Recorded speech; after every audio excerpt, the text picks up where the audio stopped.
Mr. President, thank you for the floor. Members of the Council, first of all, I would like to note that for the first time in our meetings, Rwanda did extend condolences for the fallen peacekeepers. However, I would like to rectify something. The peacekeepers did not die in a process. The peacekeepers were killed. Second of all,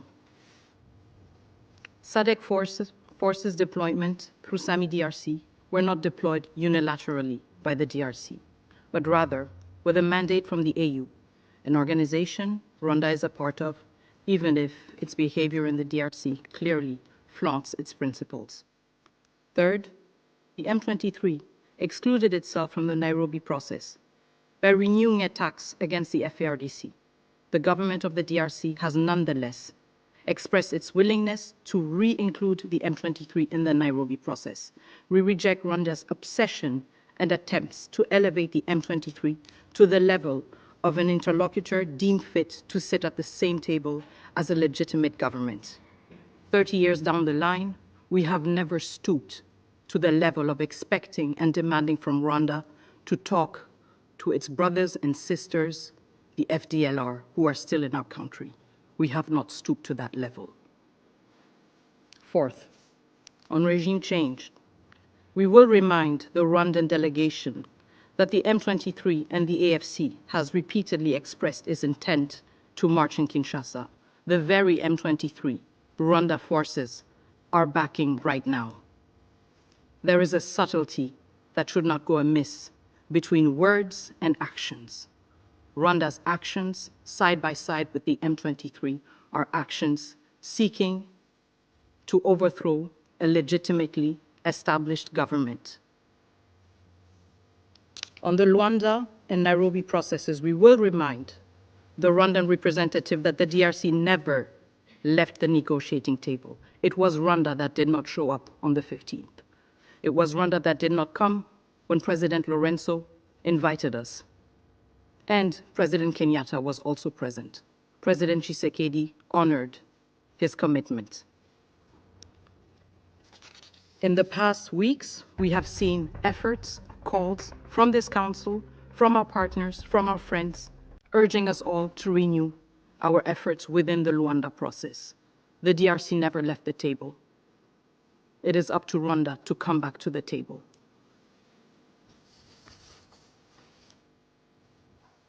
I would also like to remind the Council that in this very session, the government of the DRC, through my own statement, condemned all attacks against diplomatic missions in the DRC.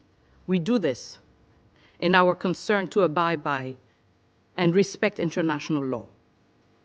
However, we have yet to hear Rwanda explain to us what its efforts have been to abide by international law and to respond to the violations it has been found guilty of in the DRC.